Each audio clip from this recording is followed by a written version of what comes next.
Hello बच्चों। जय श्री कृष्ण, जय श्री राधे। दोस्तों, मेरा नाम है शैलेंद्र शर्मा और आप देख रहे हो मुझे अपने प्यारा से यूट्यूब चैनल सुब्रन क्लासेस में। तो दोस्तों, आज के लेक्चर में हम लोग बात करेंगे क्लास 10th केमिस्ट्री के टॉपिक से। और केमिस्ट्री में हम लोगों ने चैप्टर लिया है केमिकल रिएक्शंस एंड इक्वेशंस, जिसमें मैं आपको करवाने वाला हूं पीवाईक्यूज, मोस्ट इंपोर्टेंट क्वेश्चंस हैं जो कि प्रीवियस ईयर पर बेस्ड हैं और प्रीवियस ईयर के क्वेश्चंस को हम लोग यहाँ सॉल्व करेंगे। राइट, तो जो बच्चे हमारे चैनल पर फर्स्ट टाइम आए हैं या हमारी वीडियो भी फर्स्ट टाइम देख रहे हैं या जिन बच्चों ने अभी तक हमारे चैनल को सब्सक्राइब नहीं किया है, वो चैनल को सब्सक्राइब जरूर कर लें। साथ में बेल आइकन भी दबाएं जिससे आपको आने वाली वीडियोस का नोटिफिकेशन समय से मिल जाए। हमारे चैनल पे क्लास 10 की बहुत सारी प्रीवियस ईयर की क्वेश्चंस, चैप्टर के क्वेश्चंस है ना, बहुत सारे क्वेश्चंस भी पड़े हुए हैं। आप प्लेलिस्ट जाके चेक कर सकते हो, जिसमें न्यूमेरिकल सीरीज भी हमने चलाई थी, क्वेश्चन सीरीज भी हमने चलाई हुई थी। क्वेश्चन सीरीज में आपको चैप्टर वाइज हर चैप्टर के प्रीवियस ईयर के क्वेश्चन आपको मिलेंगे। न्यूमेरिकल सीरीज में मैंने इलेक्ट्रिसिटी का न्यूमेरिकल सीरीज चलाया था और वहां पर काफी सारे प्रीवियस ईयर के क्वेश्चन अच्छे अच्छे टॉपिक वाइज आपको कराए हुए हैं। कार्बन कंपाउंड का कंप्लीट वीडियो वहां पर पड़ी हुई है, आप वो भी जाके चेक कर सकते हो। और जिन लोगों के पास में, जो आपके दोस्त 10th क्लास में हैं, उन लोगों के पास में इस वीडियोस को आप जरूर शेयर कर दें, जिससे इसका बेनिफिट वो भी ले पाए। राइट, तो बगैर टाइम वेस्ट किए हुए हम लोग करते हैं आज के लेक्चर को स्टार्ट। चलिए देखते हैं पहला क्वेश्चन। बच्चों, आज का फर्स्ट क्वेश्चन रीड आउट करना है। फर्स्ट क्वेश्चन को रीड करें पहले। चलिए क्वेश्चन देखें। Classify the following as exothermic and endothermic reactions, जिसमें आपको दिया हुआ है photosynthesis, respiration, burning of natural gases, electrolysis of water. तो बच्चों, आपको ये बतानी है कि एंडोथर्मिक और एक्सोथर्मिक कौन सी रिएक्शंस हैं, जो आपको चार बातें हुई दी हुई हैं। हमारा फर्स्ट फोटोसिंथेसिस। आपको ये बताना है बच्चा कि फोटोसिंथेसिस किस टाइप की रिएक्शन है, एक्सोथर्मिक रिएक्शन है या फिर एंडोथर्मिक रिएक्शन है, ये आपको बताना है। सेकंड आपका रेस्पिरेशन, थर्ड है आपका बर्निंग ऑफ नेचुरल गैस,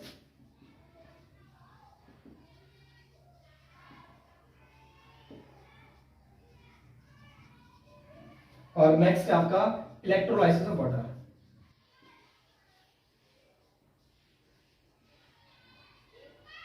बच्चे, इन चारों में हमें ये बताना है कि कौन कौन एक्सोथर्मिक है और कौन कौन एंडोथर्मिक है। क्लियर है?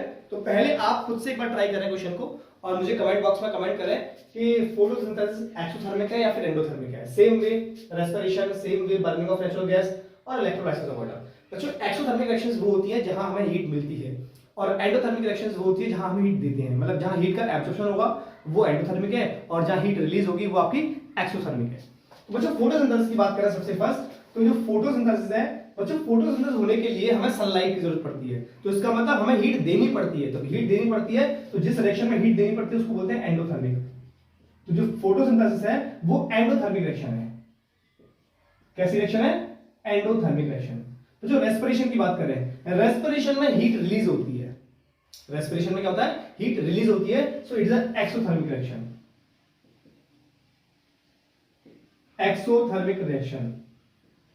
Same way burning of natural gases. बच्चों, आप किसी नेचुरल गैस को बर्न करते हो तो ऑब्वियसली वहां से हीट रिलीज होगी। जब हीट रिलीज होगी तो किस टाइप की रिएक्शन होगी? Exothermic reaction. Exothermic reactions. अब बात करते हैं हम लोग इलेक्ट्रोलाइसिस ऑफ वाटर की। तो बच्चों, इलेक्ट्रोलाइसिस ऑफ वाटर करने के लिए अपन को इलेक्ट्रिसिटी पास करनी पड़ती है, इलेक्ट्रिसिटी देना पड़ता है, मतलब एनर्जी हमें देनी पड़ती है। अगर हम एनर्जी देते हैं so it is an endothermic reaction.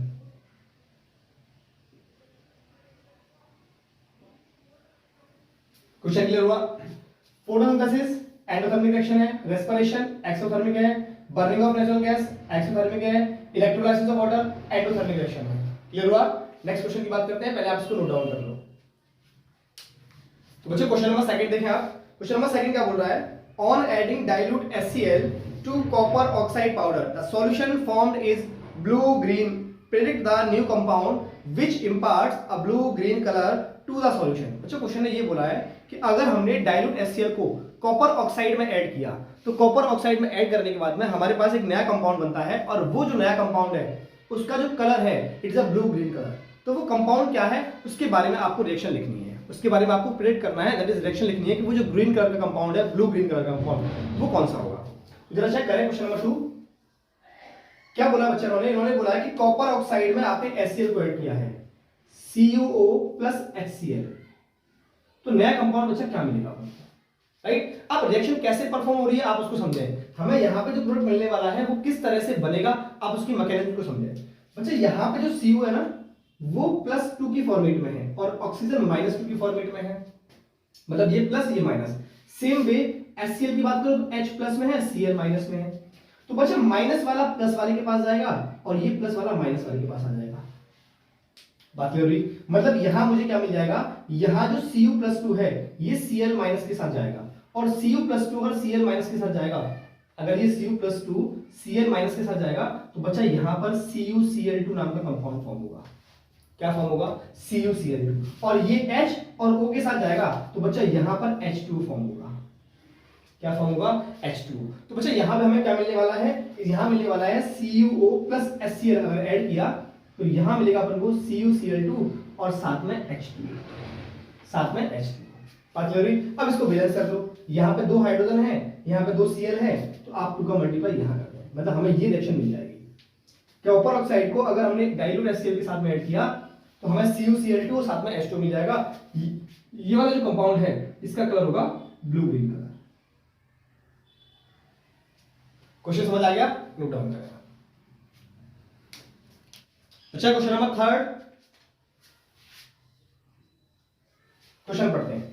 A thin zinc plate was kept in a glass container having CuSO4 solution. On examining, it was found that the blue color of the solution is getting lighter and lighter.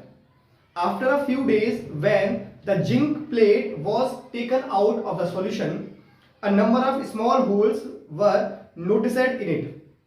State the reason and write the chemical equations for the reaction. तो question ने ये बोला है कि हमारे पास एक thin zinc plate का container था और उस जिंक प्लेट के कंटेनर में हमने CuSO4 का सॉल्यूशन डाल दिया है। मतलब एक कंटेनर है और वो कंटेनर जो बना हुआ है वो जिंक मेटल से बना हुआ है, उसके अंदर में हमने CuSO4 का सॉल्यूशन डिप कर दिया है। अगर हमने उस कंटेनर में CuSO4 का सॉल्यूशन डाल दिया है तो हमने काफी दिन के बाद ये देखा कि जब हमने CuSO4 का सॉल्यूशन वहां से हटा लिया तो हमने ये देखा कि जिंक प्लेट जो थी उसमें बहुत छोटे छोटे स्मॉल होल्स हो चुके हैं। तो ये स्मॉल होल क्यों हुए इसका हमें रीजन बताना है।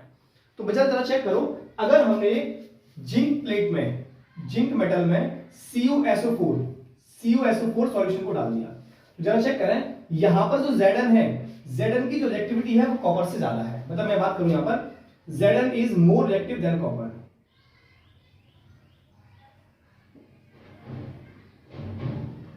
Zn is more reactive than copper.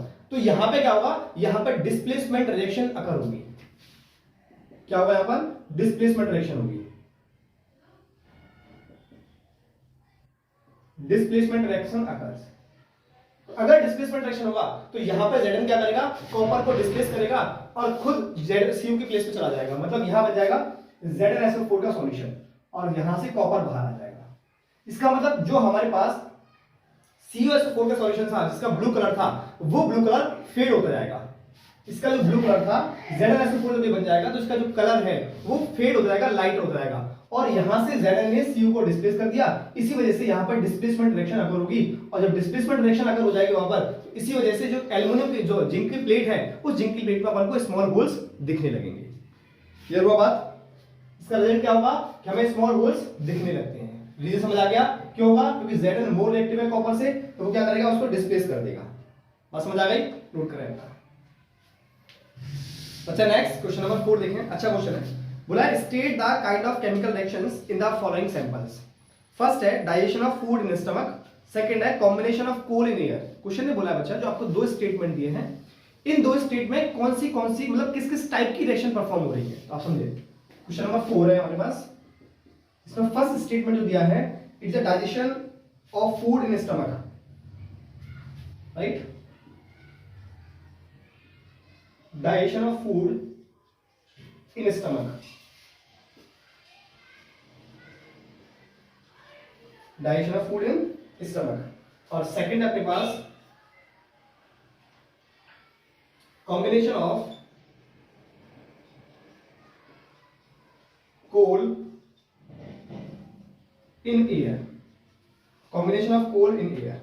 तो जो क्वेश्चन ने ये बोला है कि ये जो स्टेटमेंट जो दिए हमें इनमें किस किस टाइप की रिएक्शन परफॉर्म हो रही है। पहला है digestion of food in stomach और सेकंड है combination of coal in air. आप समझे। पहले आप डाइजेशन को समझें। डाइजेशन में क्या होता है? डाइजेशन में ये होता है कि हमारे पास जो मतलब कॉम्प्लेक्स फूड है, उस कॉम्प्लेक्स फूड को हम लोग स्मॉलर वन में ब्रेक करते हैं। तो इसका मतलब ये हुआ कि एक पार्टिकल को हम लोग काफी सारे पार्टिकल्स में ब्रेक कर रहे हैं। तो एक पार्टिकल को काफी सारे पार्टिकल में ब्रेक करना, ये किस रिएक्शन का पार्ट है? ये रिएक्शन का पार्ट है बच्चा डिकम्पोजिशन। डिकम्पोजिशन में क्या करते हैं हम लोग? एक मॉलिक्यूल को काफी सारे मॉलिक्यूल्स में ब्रेक कर देते हैं। So it is a decomposition reaction. कौन सा रिएक्शन है? Decomposition reaction. Decomposition reaction, right. और बच्चा यहां तो बोला हुआ है combination of coal in air, coal को एयर के साथ जलाना। इसका मतलब ये हुआ कि दो रिएक्टेंट मिलकर एक प्रोडक्ट की फॉर्मेशन कर रहे हैं। जैसे C+O2 इट गिव्स CO2। तो ये कौन सी रिएक्शन है? कॉम्बिनेशन, नाम से इंडिकेटेड कॉम्बिनेशन। तो ये कौन सी रिएक्शन होगी? Combination reaction.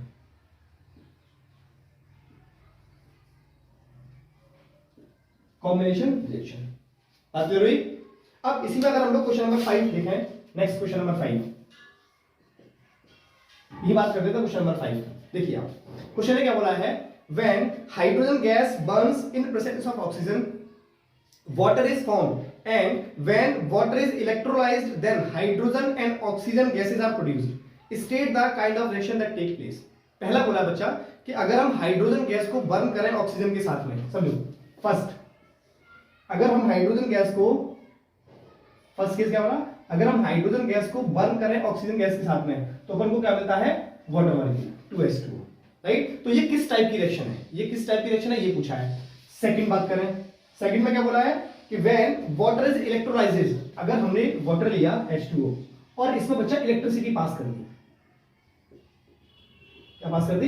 इलेक्ट्रिसिटी। मतलब इसमें हमने करवा दिया इलेक्ट्रोलाइसिस, तो हमें क्या मिलेगा? हमें मिलेगा हाइड्रोजन गैस और ऑक्सीजन गैस, हाइड्रोजन गैस और ऑक्सीजन गैस। तो ये कौन सी टाइप की रिएक्शन है? मतलब इन दोनों के टाइप बताने हैं हमको कि ऊपर वाली किस टाइप की रिएक्शन है और नीचे वाली किस टाइप की रिएक्शन है। तो बच्चे यहां पे देखें आप, दो रिएक्टेंट मिलकर एक प्रोडक्ट की फॉर्मेशन कर रहे हैं। तो दो रिएक्टेंट मिलकर अगर सिंगल प्रोडक्ट बनाते हैं तो इसको बोलते हैं कॉम्बिनेशन रिएक्शन।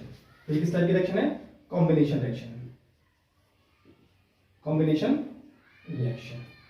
और यहां पे क्या हो रहा है? यहां पे सिंगल रिएक्टेंट दो प्रोडक्ट में ब्रेक हो रहा है। इसका मतलब सिंगल जो रिएक्टेंट है वो दो प्रोडक्ट में ब्रेक हो रहा है, that is complex simpler one में ब्रेक हो रहा है। तो कॉम्प्लेक्स जब सिंपलर वन में होगा तो कौन सी रिएक्शन होगी? ये डिकम्पोजिशन रिएक्शन।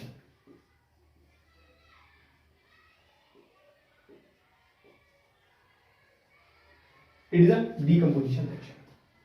बात क्लियर हो गई? अच्छा बच्चा, क्वेश्चन एक ये भी पूछा जाता है कि हमारे पास जब इलेक्ट्रोलाइसिस करवाते हैं तो हाइड्रोजन का जो अमाउंट है वो ट्वाइस होता है एज कंपेयर टू ऑक्सीजन, क्योंकि यहाँ पे हाइड्रोजन ट्वाइस में है और ऑक्सीजन सिंगल में है। इतनी बात क्लियर है?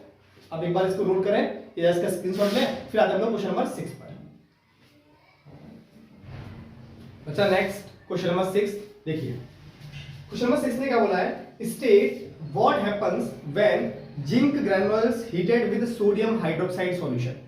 Right the valence chemical equations for the reaction, name the main product formed in this reaction.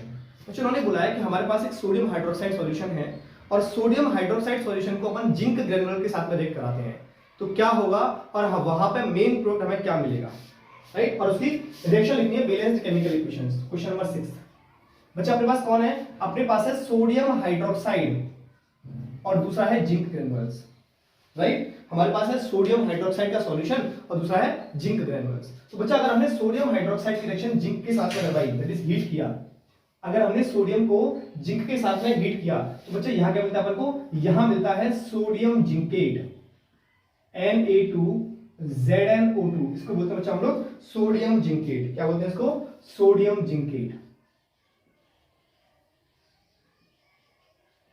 और साथ में निकलती है हाइड्रोजन गैस, हाइड्रोजन गैस। तो बच्चा ये हाइड्रोजन गैस यहां पे मेन प्रोडक्ट है, तो यहां पे मेन प्रोडक्ट क्या है? Hydrogen gas. मेन प्रोडक्ट कौन है यहाँ पे? Hydrogen gas. Hydrogen gas is the main product.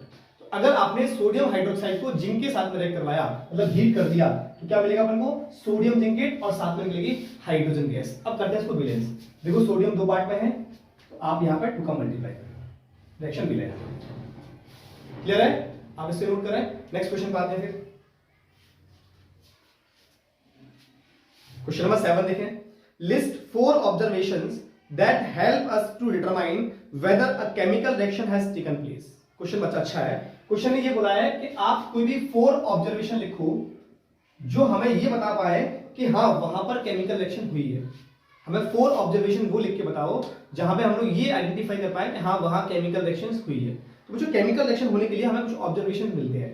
तो पहला हमारा ऑब्जर्वेशन क्या होगा, जैसे इवोल्यूशन ऑफ गैस, जैसे ये केमिकल रिएक्शन हुई थी तो यहाँ हाइड्रोजन का इवोल्यूशन हुआ। तो इवोल्यूशन गैस, ये इवोल्यूशन ऑफ गैस किस बात को आइडेंटिफाई करता है, ये इस बात को आइडेंटिफाई करता है कि हाँ एक केमिकल रिएक्शन हुई है, राइट। तो हमें ऐसे 4 चीजें लिखनी है, मतलब 4 स्टेटमेंट लिखने हैं, या मैं ऐसे कहूँ 4 ऑब्जर्वेशन लिखनी है जहां हमें ये पता लग पाए कि हाँ वहां पर केमिकल रिएक्शंस हो रही है, राइट। तो फर्स्ट है evolution of gas, evolution of gas. Second, अच्छा सेकंड है जैसे मैंने आपको बताया था एंडोथर्मिक और एक्सोथर्मिक रिएक्शन, मतलब हीट का रिलीज होना या फिर हीट देना।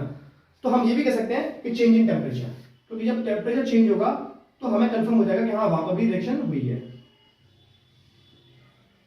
Change in temperature. अच्छा नेक्स्ट है चेंज इन स्टेट, स्टेट का चेंज होना। स्टेट का चेंज होने का मतलब है सॉलिड से लिक्विड में जाना या लिक्विड से वेपर फॉर्म में जाना, है ना। तो change in state, change in state, state भी चेंज होगी, ये भी उसी बात का ऑब्जर्वेशन है कि हाँ वहां केमिकल रिएक्शंस हो रही है। और नेक्स्ट हमारे पास change in colour, change in colour. तो ये 4 ऑब्जर्वेशन है, evolution of gas, change in temperature, change in state और चेंज इन कलर। इन 4 ऑब्जर्वेशन से हम लोग ये आइडेंटिफाई कर सकते हैं कि हाँ वहां पर केमिकल रिएक्शंस हुई है। बात क्लियर हुई? आप नोट करें guys. Question number 8, question number 8 को पढ़े जरा आप, देखिए। When hydrogen sulphide gas is passed through a blue solution of copper sulfate, the color of the solution fades and a black precipitate is obtained. Name the type of reaction mentioned above. Second बोल रहा है why does the color of the solution fade away. Third बोल रहा है write the chemical name of the black precipitate form.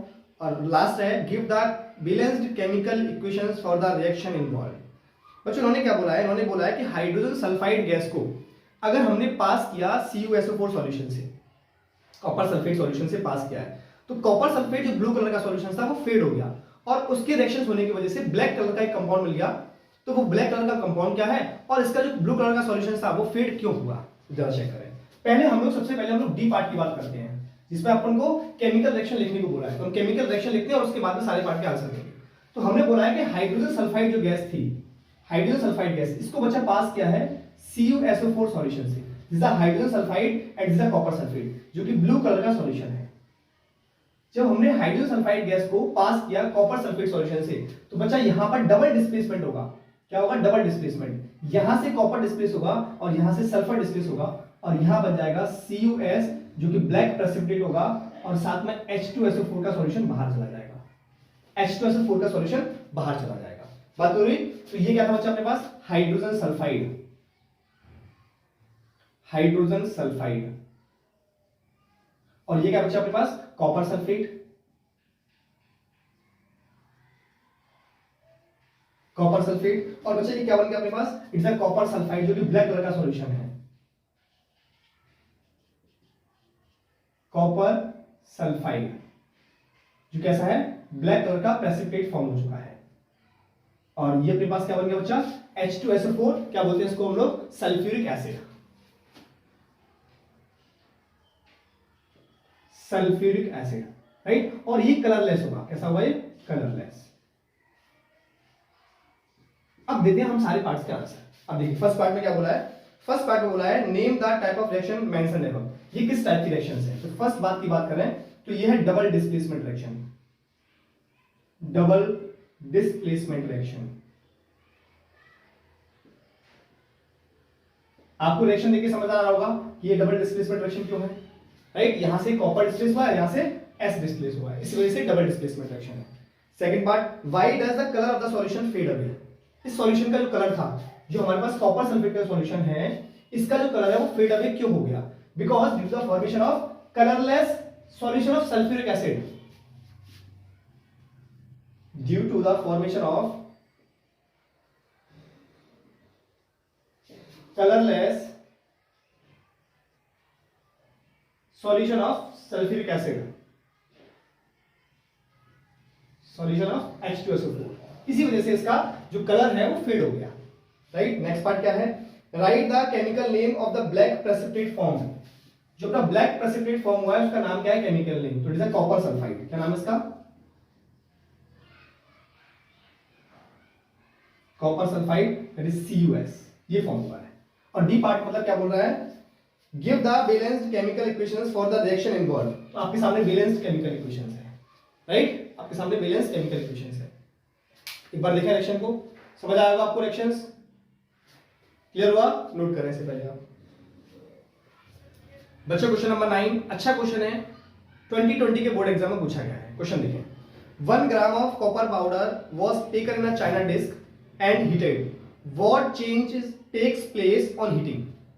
When hydrogen gas is passed over this heated substance, a visible change is seen in it. Give the chemical equation of the reaction, the name and the color of the product formed in each case. बच्चों उन्होंने क्या बोला है कि हमने 1 gram copper powder china disc में रखा और उसको हीट किया, तो हीट करने के बाद में क्या चेंज हमें देखने को मिला, आपको एक तो ये बताना है। और उस हीटेड सब्सटेंस को, जो हीट करने के बाद में एक सब्सटेंस फॉर्म हुआ है, उसको जब हमने हाइड्रोजन गैस से पास किया तो हमें एक विजुअल चेंज देखने को मिला। तो वो विजुअल चेंज क्या देखने को मिला, ये भी अपन को बताना है। और इन दोनों रेस्पेक्ट में, दोनों के रेस्पेक्ट में अपन को chemical equation that is chemical reaction लिखनी है और उनके नाम बताने हैं। और उसके बाद में जो कलर प्रोडक्ट का फॉर्म हुआ है, जो लास्ट प्रोडक्ट बना है, उसका कलर क्या होगा, ये भी अपन को बताना है। तो चलिए देखिए, सबसे पहले कॉपर पाउडर की बात करें। हमने कॉपर पाउडर को चाइना डिस्क में लेके गर्म किया है। तो बच्चा कॉपर पाउडर को अगर हमने चाइना डिस्क में लेके गर्म किया, इसका मतलब हमने लिया सबसे फर्स्ट क्वेश्चन नंबर 9 है ना, 2020 के पेपर में आया हुआ क्वेश्चन है।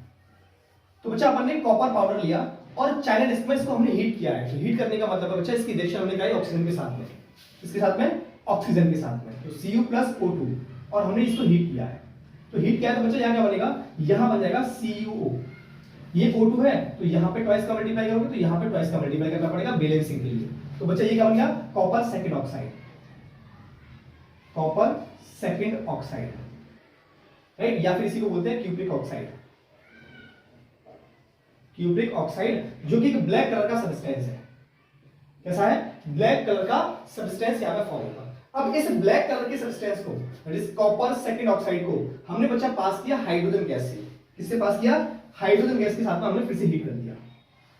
तो अब हमें क्या मिलेगा बच्चा, यहां से क्या होगा, ये Cu अलग हो जाएगा और यहां से ये H2 और O मिलके वाटर का फॉर्मेशन कर लेंगे, H2 का फॉर्मेशन हो जाएगा। तो यहां पे हमें मिल गया केवल कॉपर। क्या मिल गया, कॉपर। और ये जो कॉपर मिला है, ये बच्चा एक रेडिश ब्राउन कलर का सब्सटेंस होगा, रेडिश ब्राउन। इसका जो कलर चेंज हो गया, रेडिश ब्राउन कलर का हमें सब्सटेंस मिल गया, तो ये एक हमें विजिबल चेंज देखने को मिला है। कैसा मिला, ये हमें विजिबल चेंज देखने को मिला है। तो लास्ट हमारा प्रोडक्ट क्या रहा, कॉपर, और इसका कलर कैसा होगा, रेडिश ब्राउन कलर का सब्सटेंस हमें देखने को मिल गया। बात कर रही, हमने क्या किया, एक डिस्क ली, चाइना डिस्क, और उसमें क्या रखा, कॉपर पाउडर रखा और उसको हीट कर दिया। हीट करने का मतलब है हमने ऑक्सीजन से रिएक्शन कराई। तो पहला जो प्रोडक्ट मिला वो कॉपर सेकंड ऑक्साइड या फिर क्यूप्रिक ऑक्साइड बोलते हैं, जो कि ब्लैक कलर का सब्सटेंस था।